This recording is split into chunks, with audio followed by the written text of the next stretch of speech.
Hello students, मेरा नाम है सचिन यादव और आपका स्वागत है हमारे YouTube channel interaction with Sachin में। तो आज की क्लास में बात करेंगे कूलॉम के नियम की, कूलॉम्स लॉ। लेकिन उस नियम को समझने से पहले ये जानना ज़रूरी है कि बिंदु आवेश क्या होते हैं। तो सबसे पहले समझते हैं बिंदु आवेश यानी कि पॉइंट चार्ज। तो ये दो बिंदु आवेश हैं। तो देखते हैं बिंदु आवेश होता क्या है।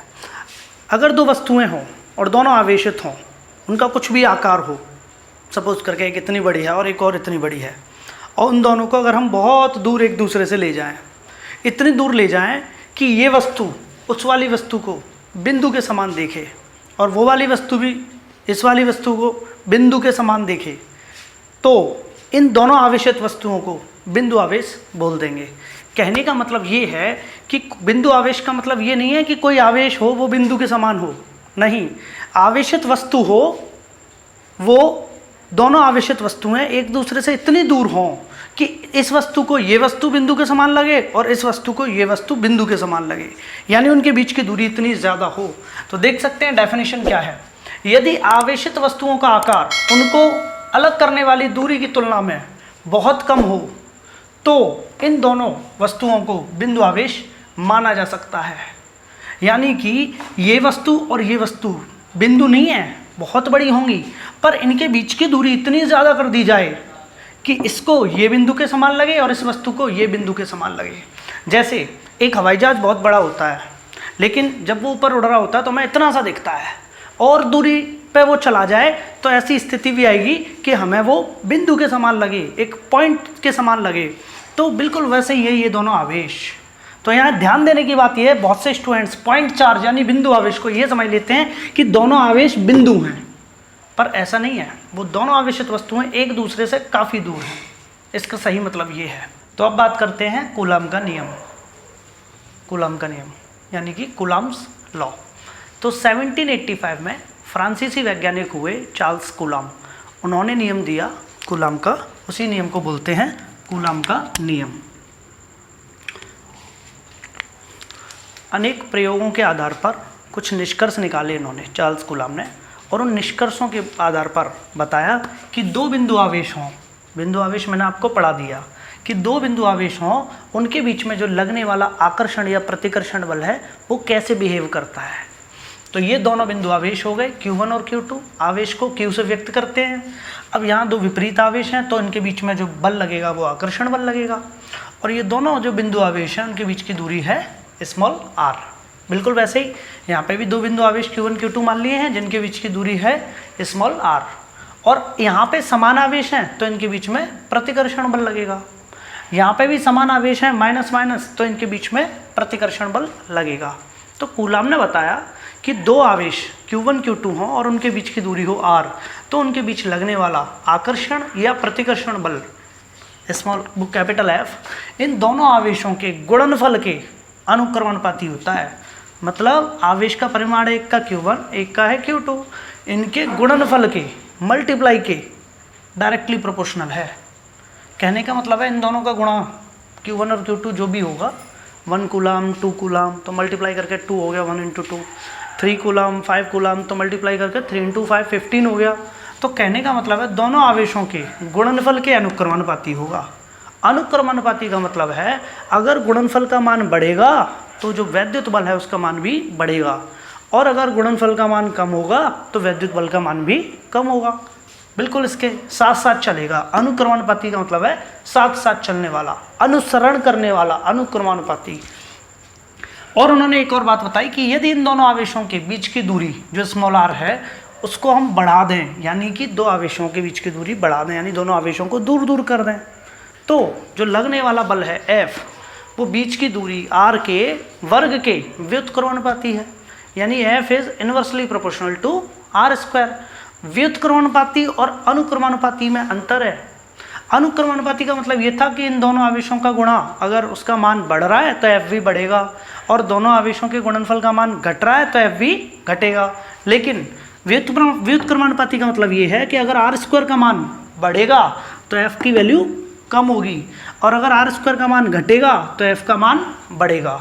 यानी एक दूसरे के उल्टे हैं, व्युत्क्रमानुपाती हैं। इसीलिए r स्क्वायर को नीचे लिखा है 1 अपॉन में, और जब भी कभी 1 अपॉन में लिखेंगे तो इसे व्युत्क्रमानुपाती बोल दो। F is inversely proportional to r square, यही बोलो एफ व्युत्क्रमानुपाती है आर स्क्वायर के, या एक और तरीके से बोल सकते हैं एफ अनुक्रमानुपाती है तो फिर पूरे के 1/r स्क्वायर के बोलेंगे, यानी F is directly proportional to 1/r square. अब इन दोनों कथनों को जो कूलाम ने बोले इनको एक साथ मिला दें तो यहाँ मिला के हो गया एफ प्रोपोर्शनल का साइन लगा दिया, अनुक्रमानुपाती का चिन्ह लगा दिया और Q1 Q2/r स्क्वायर। और ये स्टेटमेंट पूरा का पूरा इन दोनों स्टेटमेंट को एक साथ बता रहा है। यानी कि जो बल है लगने वाला, वैद्युत बल दोनों आवेशों के बीच में लगने वाला, वो वैद्युत बल दोनों आवेशों के Q1 Q2 के गुणनफल के तो अनुक्रमानुपाती है और बीच की दूरी जो है r उसके वर्ग के व्युत्क्रमानुपाती है क्योंकि वो अपॉन में है। अब एक बात ध्यान रखना, फिजिक्स में कभी भी ये प्रोपोर्शनल का साइन या समानुपाती का चिन्ह हटेगा तो बराबर लगेगा और एक नियतांक लगता है जिसे अनुक्रमानुपाती नियतांक बोलते हैं। तो यहाँ ये हट गया, बराबर का चिन्ह लग गया और स्मॉल के आ गया और ये के है स्मॉल के अनुक्रमानुपाती नियतांक। और स्मॉल के बाद की ये पूरी कथा जो आगे भी है Q1 Q2/r स्क्वायर वो लिख दी। तो यहाँ से ये फॉर्मूला आ गया वैद्युत बल का और ये स्मॉल के है अनुक्रमानुपाती नियतांक। और देखते हैं ये क्या है स्मॉल के, ये दो चीज़ों पर डिपेंड करता है, एक तो दोनों आवेशों के बीच के माध्यम पर निर्भर करेगा और प्रयुक्त मात्रक पद्धति पर निर्भर करेगा। देख सकते हैं अनुक्रमानुपाती नियतांक है जो दोनों आवेशों के बीच के माध्यम पर तथा प्रयुक्त मात्रक पद्धति पर निर्भर करता है। यहाँ तक की बात हो गई, ठीक है, पर इस बात को डीपली समझते हैं। तो कूलाम ने कुछ एक्सपेरिमेंट किए, प्रयोग किए, जिनके आधारों पर ये निष्कर्ष निकाला। मतलब ये ऐसे ही नहीं आ गया F is directly proportional to Q1 Q2। इस फर्स्ट स्टेटमेंट को डीपली समझेंगे। देखिए तो उन्होंने क्या किया होगा, एक एक कूलाम के दो चार्ज रखे होंगे आवेश और दोनों के बीच की दूरी 1 मीटर रखी होगी। एक्सपेरिमेंटली फोर्स निकाला होगा इन दोनों के बीच में कितना बल लग रहा है। ठीक है, वो अलग बात है कि अगर ये विपरीत आवेश होंगे तो आकर्षित होंगे, समान होंगे तो प्रतिकर्षित होंगे। कुल मिला के बल निकाल रहे हैं, जो परिमाण है बल का कितना आ रहा है। तो यहाँ से जो परिमाण आ रहा था वो आ रहा था 9 × 10⁻9 न्यूटन। हमें पता है बल का मात्रक न्यूटन होता है। इस बार इन्होंने नेक्स्ट एक्सपेरिमेंट में क्या किया होगा, इस 1 कूलाम की चार्ज की जगह 2 कूलाम चार्ज रखा होगा उतनी दूरी पे, मतलब 1 मीटर की डिस्टेंस, 1 कूलाम एक चार्ज और दूसरा 1 कूलाम की जगह 2 कूलाम रख दिया होगा। अब जब इनने फोर्स निकाला तो 18 × 10⁻9 न्यूटन आ रहा है, मतलब इसका दुगना, 9 × 10⁻9 का दुगना आ गया ये 18 × 10⁻9। ठीक है साहब, एक बार उन्होंने क्या एक्सपेरिमेंट किया होगा, इस वाली वस्तु को 2 कूलाम कर दिया और इस वाली वस्तु को 1 कूलाम। ठीक है साहब, और फिर से दोनों के बीच की डिस्टेंस जो है वो 1 मीटर ही रखी है। अब जो फोर्स निकाला है वो अगेन दोबारा से 18 10⁻9 न्यूटन आ रहा है। ठीक है साहब, इतना ही आ रहा है कुल मिला के। इस वाले से ये भी वही दुगना है। ठीक है, अगली बार उन्होंने क्या एक्सपेरिमेंट किया होगा, 2 कूलाम और 3 कूलाम के 2 आवेश रखे होंगे बिल्कुल वहीं उतनी दूरी पर, 1-1 मीटर की दूरी पर। तब जाके उनका जो फोर्स निकल के आ रहा है वो 54 × 10⁻9 न्यूटन आ रहा है, जो कि इस वाले से 6 गुना आ रहा है, 9 × 6 = 54। ठीक है, अगला एक्सपेरिमेंट फिर किया होगा, 7 कूलाम और 10 कूलाम के 2 आवेश रखे। अब ये जो है ये आ रहा था फोर्स, जो बल आ रहा है 630 × 10⁻9 न्यूटन, मतलब इस वाले से ये वाला 70 गुना आ रहा है। तो कहने का मतलब ये है एक वाले से, मतलब 1 कूलाम के चार्ज, बीच की डिस्टेंस भी 1 मीटर, वहाँ से जब 1 2 हो गया, मतलब इनका जो मल्टीप्लाई हो गया 1 और 2 का गुणा, वो 2 है। यहाँ पे भी 2 × 1 2 है, मतलब जब गुणा 2 हो गया, यहाँ पे गुणा 1 है, 1 × 1 1 है, जब गुणा यहाँ 2 हो गया आवेशों का तो इसका दुगना आ रहा है। ऐसे यहाँ आवेशों का गुणा देखिए 2 × 6, जैसे 6 हो गया तो इसका 6 गुना आ रहा है। अरे 9 × 6 = 54 × 10⁻9 न्यूटन फोर्स।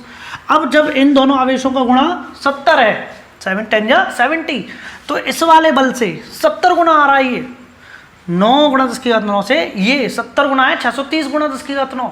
तो कहने का मतलब यहीं से न्यूटन ने ये वाला स्टेटमेंट दिया, ये ऐसे ही नहीं दे दिया हवा में, कि आवेशों के गुणनफल के डायरेक्टली प्रोपोर्शनल है बल। जैसे जैसे आवेशों का गुणा बढ़ रहा है, देखो 2 × 3 = 6 बढ़ गया, इससे 1 2 × 2 से, और ये और कम है 1 1 × 1, ये और ज़्यादा बड़ा हो गया 7 2 = 70। तो जैसे जैसे आवेशों का गुणा बढ़ रहा है उसी रेशियो में, उसी प्रोपोर्शनल में फोर्स बढ़ रहा है, इसीलिए ये स्टेटमेंट दिया है। तो अब दोनों आवेशों को डिस्टेंस जो है उस पर ध्यान देंगे। यानी दोनों आवेश हर बार 1 कूलम रखते हैं और बीच की डिस्टेंस है वो कम ज़्यादा करके देख सकते हैं। तो दोनों 1-1 कूलम का आवेश है और दोनों के बीच की दूरी 1 मीटर है। अब इनके बीच में जो बल लग रहा है वो 9 × 10⁹ न्यूटन आ रहा है। और जैसे ही इन दोनों आवेशों के बीच की दूरी बढ़ा के दुगनी कर दी, जैसे ही आवेश के बीच की दूरी बढ़ा के दुगनी कर दी, यानी 1 मीटर से 2 मीटर कर दी, तो उन्होंने देखा कि यार बीच की दूरी दुगनी करने से जो लगने वाला फोर्स है इनके बीच में वो आ रहा है 2.25, यानी 2.25 × 10⁹ न्यूटन।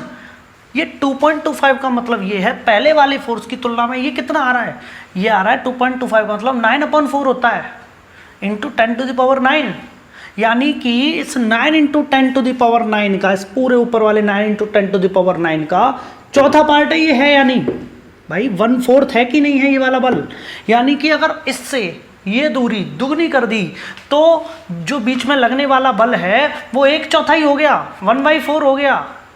अगेन उन्होंने क्या करा, इन दोनों आवेश को 1 कूलम के दो आवेशों को 3 मीटर की दूरी पर रख के देखा होगा, और जब 3 मीटर की दूरी पर रख के देखा तब जो फोर्स आया था वो आ रहा था 1 × 10⁹ न्यूटन, जो कि इस 9 × 10⁹ न्यूटन का ये वाला फोर्स 9वां पार्ट है या नहीं है, 9वां टुकड़ा है कि नहीं है 9 × 10⁹ का, ये 1 × 10⁹ 9वां भाग है। या इसको ऐसे लिख सकते हैं, 1 को 9/9 इंटू 10⁹ तो है ही है, यानी कि 9 × 10⁹ ये ऊपर वाला जो है ये वाला फोर्स हो गया, और बीच की डिस्टेंस 3 गुना कर दी है, मतलब सॉरी 1 मीटर से 3 मीटर यानी 3 गुना कर दी है, तो ये 9वां भाग है बल। यानी कि जो सेकंड स्टेटमेंट है वो बात समझ में आ रही है कि बीच की दूरी दुगनी करी तो चौथा पार्ट आ गया फोर्स, चौथा टुकड़ा आ गया, 1/4 हो गया, और बीच की दूरी 3 गुनी कर दी तो जो बल आ गया वो आ गया 9वां पार्ट, 9वां टुकड़ा, 1/9। उम्मीद है बात समझ में आ रही है इस पहले का। तो दुगनी करने पे 4 हो रही है 1/4, 3 गुनी करने पे 1/9 हो रही है, यानी स्क्वायर हो रहा है कि नहीं हो रहा बीच की दूरी का। इसलिए ये स्टेटमेंट समझ में आ रहा होगा कि F is proportional to 1/r² होता है, उल्टा होता है, और स्टेटमेंट में दूरी का स्क्वायर है, मतलब 2 का स्क्वायर 4 और 3 का स्क्वायर 9, और ये 9 × 10⁹ तो ये वाली सिचुएशन में था ही जब बीच की दूरी 1 मीटर थी। तो यहां से अब आगे की एक और बात समझते हैं कि यार 9 × 10⁹ तो 9 ही क्यों अटका पड़ा है कहानी में। तो न्यूटन ने फिर सोचा कि यार 9 × 10⁹ से ही हर बार तुलना हो रही है, कभी 9 × 10⁹ का चौथा पार्ट आ रहा है, कभी 9 × 10⁹ का 9 का 9वां पार्ट आ रहा है, यानी कि यहाँ पे जो 9 × 10⁹ है वो है अनुक्रमानुपाती नियतांक, नियत है ये 9 × 10⁹ फिक्स है। इससे कैलकुलेट करेंगे कि 9 × 10⁹ का दुगना है, 10 गुना है, या आधा है, या 5वां टुकड़ा है, या चौथा पार्ट है, कुल मिला के 9 × 10⁹ नियत है, फिक्स है, इसीलिए 9 × 10⁹ को नियतांक बोला गया है।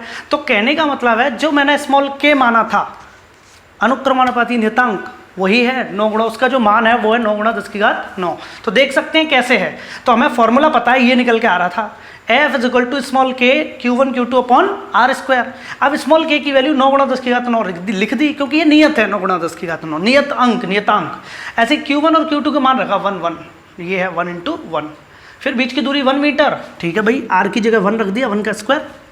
अब 1 × 1 1, और 1 का स्क्वायर तो 1 हो ही गया, तो 1/1 पूरा 1, और इस 1 का इससे मल्टीप्लाई करेंगे तो 9 × 10⁹ 9 न्यूटन आ रहा है, नहीं आ रहा?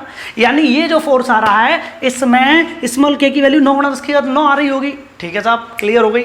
अब इस सिचुएशन में देखते हैं, अगेन वही फॉर्मूला लगाया, F = k Q1 Q2/r², k की वैल्यू फिर 9 × 10⁹ 9 लिख दी, और Q1 Q2 इस बार 1 × 1 है, ठीक है, बीच की डिस्टेंस है 2, ठीक है, 2 का स्क्वायर, और 2 का स्क्वायर होता 4, तो ये हो गया पूरा का पूरा 1/4, और 1 का 9 से मल्टीप्लाई करें तो 9/4 इंटू 10⁹ न्यूटन, यानी ये वाला आ रहा है। तो समझ में आ रहा है कि ठीक है साहब, स्मॉल k की वैल्यू 9 × 10⁹ अगेन सेटिस्फाई कर रही है। तीसरा भी एग्जाम्पल देख सकते हैं, इस वाले में फॉर्मूला हुई F = small k Q1 Q2/r², small k की वैल्यू 9 × 10⁹, Q1 और Q2 दोनों की वैल्यू 1 1 रख दी, 1 × 1, और बीच की डिस्टेंस है 3, तो 3 का वर्ग, क्योंकि यहाँ r² है, और 3 का वर्ग हो गया 9, ये 9 और ये अपॉन वाला 9, 9 से 9 कट के 1 × 10⁹ आ गया या नहीं आ गया?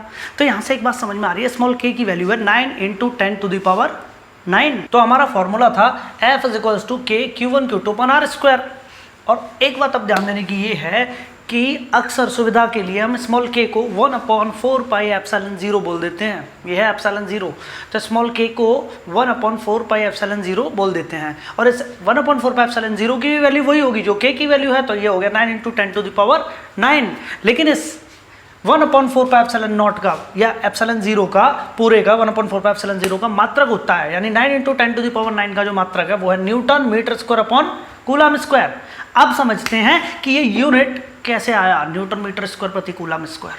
तो आपको ये बात पता है कि बल का मात्रक होता है न्यूटन, डिस्टेंस यानी दूरी उसका मात्रक होता है मीटर, और आवेश उसका मात्रक होता है कूलम। बस हो गया काम। देखो इस फॉर्मूले में F जो है फोर्स है, उसका मात्रक रख दिया न्यूटन, यानी कैपिटल N लिख दिया मैंने। स्मॉल k को ऐसे ही लिख दिया स्मॉल k, और यहाँ Q1 क्या है, आवेश, और Q2 भी है आवेश। तो कूलम या इसका मात्रक कूलम और इसका भी मात्रक कूलम, तो कूलम इंटू कूलम क्या हो गया, कूलम स्क्वायर। तो यहाँ लिख दिया कूलम स्क्वायर। और ये जो R है ये दोनों आवेशों के बीच की दूरी है जिसका मात्रक होता है मीटर, तो यहाँ हो जाएगा मीटर स्क्वायर। तो यहाँ रख दिया ये मीटर स्क्वायर। यहाँ से स्मॉल k की यूनिट निकालेंगे, तो स्मॉल k को अलग रखना है क्योंकि उसी की यूनिट निकालनी है। तो स्मॉल k के साथ जो भी है उसको बराबर के दूसरी तरफ फेंक दो। तो ये जो मीटर स्क्वायर है ये अपॉन में है, ये ऊपर चला जाएगा, यानी न्यूटन के साथ क्रॉस मल्टीप्लाई हो जाएगा, तो न्यूटन मीटर स्क्वायर हो जाएगा। और ये जो कूलम स्क्वायर है इसको भी इधर फेंकेंगे, तो ये ऊपर है ये नीचे चला जाएगा अपॉन में। तो फाइनली स्मॉल k की जो यूनिट आ गई वो आ गई न्यूटन मीटर स्क्वायर पर कूलम स्क्वायर।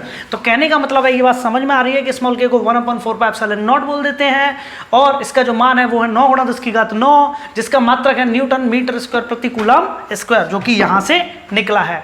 अब समझते हैं एप्सिलॉन 0 के बारे में। इसको एप्सिलॉन 0 बोल दो या एप्सिलॉन नॉट बोल दो। ध्यान रहे एप्सिलॉन नॉट में जो नॉट वर्ड है वो नॉटी वाला है, NAUGHT, NOT नॉट नहीं है। एप्सिलॉन 0 बोल दो या एप्सिलॉन नॉट बोल दो, NAUGHT। तो चलो समझते हैं यहाँ पे एप्सिलॉन 0 क्या है। ये भी एक नियतांक है जिसे निर्वात या वायु की वैद्युतशीलता कहते हैं। अगले वीडियो में मैं वैद्युतशीलता के बारे में डिटेल में पढ़ाऊंगा कि वैद्युतशीलता होती क्या है। फिलहाल इतना समझा जाए बस कि एप्सिलॉन 0 जिसे निर्वात या वायु की वैद्युतशीलता कहते हैं। ठीक है साहब, तो यहाँ 1/4 पाई एप्सिलॉन 0 की वैल्यू पता है 9 × 10⁹ न्यूटन मीटर स्क्वायर पर कूलम स्क्वायर, ये मैंने रख दिया। अब मैं एप्सिलॉन 0 की वैल्यू निकालूंगा कि होती क्या है। तो आपको वैसे पता होना चाहिए कि एप्सिलॉन 0 की value 8.85 × 10⁻12 coulomb square upon newton metre square होती है। ये याद होनी चाहिए क्योंकि न्यूमेरिकल्स में इसकी ज़रूरत पड़ेगी, और न्यूमेरिकल्स में इसकी भी बहुत ज़रूरत पड़ेगी। 1/4 पाई एप्सिलॉन 0 की वैल्यू 9 × 10⁻9 न्यूटन मीटर स्क्वायर पर कूलम स्क्वायर। मात्रक के साथ याद रखो ज़्यादा अच्छा है। चलो देखते हैं कैसे हुई। हमें ये बात पता है 4 कांस्टेंट है, ये 4 तो 4 है, 4 का कोई मात्रक भी नहीं है। 1 2 3 4 इनका कोई मात्रक थोड़ी ना है। अच्छा फिर पाई भी कांस्टेंट है, फिक्स है। ठीक है, पाई की वैल्यू रख दी 3.14, और एप्सिलॉन नॉट ये रख दिया, यानी 4 × पाई यानी 3.14 × एप्सिलॉन 0। ठीक है, 1 इतना, ये पूरा होगा 9 × 10⁹। ठीक है, इतनी बात समझ में आ रही है। अब क्या किया, क्रॉस मल्टीप्लाई कर लिया। एप्सिलॉन 0 नीचे है और इस एप्सिलॉन 0 का ही मान हमें निकालना है कितना आ रहा है। तो इस एप्सिलॉन 0 को बराबर के उधर फेंक दो तो ये नीचे से ऊपर चला जाएगा, और ये जो 9 × 10⁹ है इसको इधर फेंक दो तो ये ऊपर से नीचे आ जाएगा। तो कुल मिला के एप्सिलॉन 0 और 9 × 10⁹ एक दूसरे की जगह पे आ जाएंगे। तो एप्सिलॉन 0 इधर आ गया और 9 × 10⁻, यहाँ आ गया। तो ये देखिए 4 3.14 और एप्सिलॉन 0 की जगह ये 9 × 10⁹ आ गया, यानी इसका मल्टीप्लाई यहाँ हो गया 9 × 10⁹ बराबर ये चला गया इधर, तो ये हो गया ये एप्सिलॉन 0। अब एप्सिलॉन 0 की वैल्यू ये आ रही है, और इस पूरे को जब आप कैलकुलेट करेंगे, कैलकुलेट तो कर ही लेंगे अब, तब जाके वैल्यू ये आएगी 8.85 × 10⁻12। ये लगभग मान है, एग्जैक्ट नहीं है। 8.85 × 10⁻12, इसका जो यूनिट है वो है कूलम स्क्वायर पर न्यूटन मीटर स्क्वायर। अब समझते हैं कि ठीक है कैलकुलेट करके ये वैल्यू आ रही है, पर इसका ये यूनिट कैसे आ गया, ये मात्रक कैसे आ गया, कूलम स्क्वायर प्रति न्यूटन मीटर स्क्वायर। तो देखने की बात ये है, समझने की बात ये है कि 1/4πε0 इस पूरे का मात्रक है न्यूटन मीटर स्क्वायर प्रति कूलम स्क्वायर। यहाँ पे न तो 4 का कोई मात्रक है ना पाई का कोई मात्रक है, तो कुल मिला के 4 और पाई को अगर मैं थोड़ी देर के लिए दुबका दूं तो क्या ये 1/ε0 पूरे का मात्रक नहीं है, ये न्यूटन मीटर स्क्वायर प्रति कूलम स्क्वायर। अब यहाँ पे 1 का भी कोई मात्रक नहीं है, तो जैसे ही मैं 1/ε0 का इतना है तो पलटूंगा इसको, तो ε0/1 हो जाएगा या नहीं हो जाएगा। मतलब 1/ε0 को पलटूंगा तो ε0/1 हो जाएगा, तो इसका मात्रक भी पलट दो, वो भी हो जाएगा, कूलम स्क्वायर ऊपर पहुंच जाएगा और न्यूटन मीटर स्क्वायर नीचे आ जाएगा।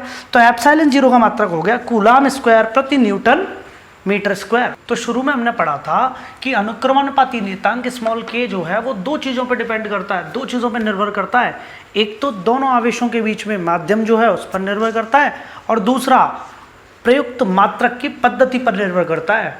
तो कहने का मतलब ये है कि स्मॉल के की जो वैल्यू 9 × 10⁹ है, ये मात्रक की पद्धति पर निर्भर करती है।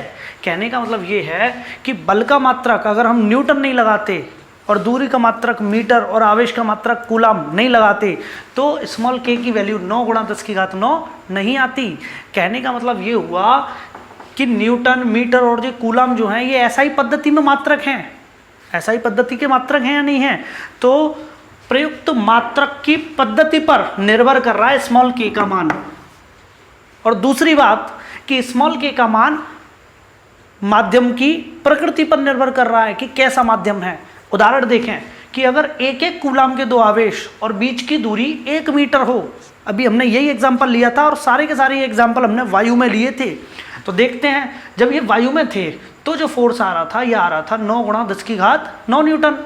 लेकिन अगर एक एक कूलम के आवेश और बीच की दूरी अगेन 1 मीटर रख दें, उन्हीं आवेशों को उतनी दूरी पर रखने पे अगर वो जल में हो, यानी माध्यम बदल गया, पहले था माध्यम वायु, अब माध्यम हो गया जल, अब इनके बीच में जो लगने वाला बल है वो 9 × 10⁹ से कितना कम हो गया, यानी 1/9 × 10⁹ न्यूटन हो गया। और जल के बजाय अगर मैं इन दोनों आवेशों को 1 मीटर की दूरी पर ही धातु में हो, अगर ये आवेश धातु में रख दूं तो क्या होगा, अब इनके बीच में बल ही नहीं लगेगा, यानी फोर्स हो गया 0। तो कहने का मतलब ये है कि ये जो फॉर्मूला है ना जो कूलम ने दिया F = Q1 Q2/r², इसमें जो फोर्स है ये कई चीज़ों पर डिपेंड कर रहा है। आवेश पर निर्भर कर रहा है, आवेश का मान कम ज़्यादा होगा, फोर्स का मान कम ज़्यादा होगा। बीच की दूरी जो है, आवेशों के बीच की दूरी r, उस पर भी डिपेंड कर रहा है। और तीसरी चीज़ स्मॉल के पे निर्भर कर रहा है, और स्मॉल के चेंज होता है माध्यम बदलने से या फिर मात्रकों की पद्धति चेंज हो जाए। ऐसा ही की जगह अगर ये सारे के सारे मात्रक सीजीएस पद्धति के होते तो स्मॉल के का मान बदल जाता, तो फोर्स भी बदल जाता। तो कहने का मतलब, उम्मीद है बात क्लियर हो रही होगी कि ये जो फोर्स है ये दो आवेशों के बीच की दूरी या आवेश के परिमाण के अलावा दोनों आवेशों के बीच में जो माध्यम है उस पर भी डिपेंड करता है। तो ऐसा लगना चाहिए कि इस फॉर्मूले में कुछ ना कुछ चेंज है, कुछ ना कुछ ऐसा है कि यार इस मीडियम के चेंज होने से, इस मीडियम के बदलने से फॉर्मूले में जो मतलब जो मान आ रहा है वो बदल रहा है। तो फॉर्मूले में थोड़ा सा परिवर्तन होना ज़रूरी है। तो स्मॉल के की वैल्यू अभी तक हम समझ रहे थे 1/4πε0 है, पर फाइनली जो स्मॉल के की वैल्यू है वो है 1/4πε0 इंटू कैपिटल के। और ये जो कैपिटल के है इसे बोल देते हैं किसी माध्यम का परावैद्युतांक या किसी माध्यम की आपेक्षिक वैद्युशीलता। इसी को कैपिटल के को मैं पढ़ाऊंगा नेक्स्ट वीडियो में, आपेक्षिक वैद्युशीलता। पर फिर भी अभी कूलम्स लॉ पूरा कंप्लीट कर देते हैं, आगे तो आगे की कहानी होगी। तो आपेक्षिक वैद्युतशीलता यानी रिलेटिव परमिटिविटी, इसको हम ε r से डिनोट कर दो या k से, कैपिटल के। ध्यान रहे स्मॉल के अनुक्रमणपाती नियतांक है और ये जो कैपिटल के है ये आपेक्षिक वैद्युतशीलता है। और यहाँ एप्सिलॉन के साथ जो r है ये सफिक्स में है, स्मॉल r। तो वायु के लिए कैपिटल k का मान 1 होता है, या निर्वात के लिए भी 1 ही होता है, जल के लिए 81 होता है और धातु के लिए अनंत होता है। यही कारण है कि फोर्स के ये मान आ रहे हैं। देखते हैं कैसे। तो वायु के लिए कैपिटल के की वैल्यू 1 है, ठीक है, इस फॉर्मूले में रख दो। तो इस सिचुएशन में दोनों आवेश 1 कूलम, बीच की दूरी 1 मीटर, तो Q1 Q2 हो गए 1 बीच की दूरी 1 मीटर। तो फाइनली ये सॉल्व करके पूरा 1 हो गया। और 1/4πε0 इस पूरे का मान है 9 × 10⁹, ठीक है, ये 9 × 10⁹ हो गया। और वायु या निर्वात के लिए k का मान है 1, यहाँ 1 रखोगे तो फाइनली पूरा 9 × 10⁹ ही तो हो जाएगा। तो इसलिए यहाँ जो फोर्स आ रहा है वो 9 × 10⁹ आ रहा है। अब आगे समझते हैं जल के लिए क्या होगा कहानी में। तो जल के लिए जो परावैद्युतांक है या अपेक्षिक वैद्युशीलता है, इसमें कैपिटल के का मान होता है 81 देख सकते हैं। तो यहाँ रख देंगे 81। तो जैसे यहाँ 81 रखेंगे, ये तो Q1 Q2 और R तीनों के तीनों 1 है, वो तो 1 हो गया फाइनली। और यहाँ 1/4πε0 है, 9 × 10⁹ और 9 × 10⁹ में ये 81 का डिवाइड करेंगे ना, क्योंकि कैपिटल के नीचे है। अब भैया यहाँ 9 × 10⁹ में अपॉन 81 करोगे, 81 करोगे तो 9 से 81 कट जाएगा 9 बार या नहीं, तो 1/9 हो जाएगा कि नहीं हो जाएगा। ये हो गया भाई 1/9 × 10⁹। आगे देखो धातु के लिए क्या है, के का मान अनंत है, कैपिटल के की वैल्यू अनंत है। तो जैसे यहाँ अनंत रखेंगे आप कैपिटल के में धातु के लिए, तो ये तो पूरा 1 है। अब 1/अनंत का मान किसी अनंत का मल्टीप्लाई किसी से कर दो, अनंत हो गया। तो 4πε0 का जब अनंत से मल्टीप्लाई करेंगे, नीचे का अनंत हो गया कि नहीं हो गया। अब 1/अनंत, और ये तो पूरा 1 है, 1/अनंत का मतलब है 0। तो 1/अनंत पूरा हो गया 0, और 0 का मल्टीप्लाई किसी से भी कर देंगे 0। तो जो लगने वाला बल होगा फाइनली वो क्या हो जाएगा 0। यही कारण है कि धातुओं के बीच, धातुओं के लिए इन आवेशों के बीच में लगने वाला बल 0 आ रहा है। उम्मीद है बात समझ में आ रही है। इसीलिए आप जो अपेक्षिक वैद्युशीलता है ये समझेंगे ये क्या ड्रामा है। इतना तो समझ में आ रहा है कि ठीक है, अलग अलग माध्यमों की कुछ अपेक्षिक वैद्युशीलता होती है, यानी कि कुछ परावैद्युतांक होता है। ठीक है, अब समझते हैं ये आगे की कहानी नेक्स्ट वीडियो में।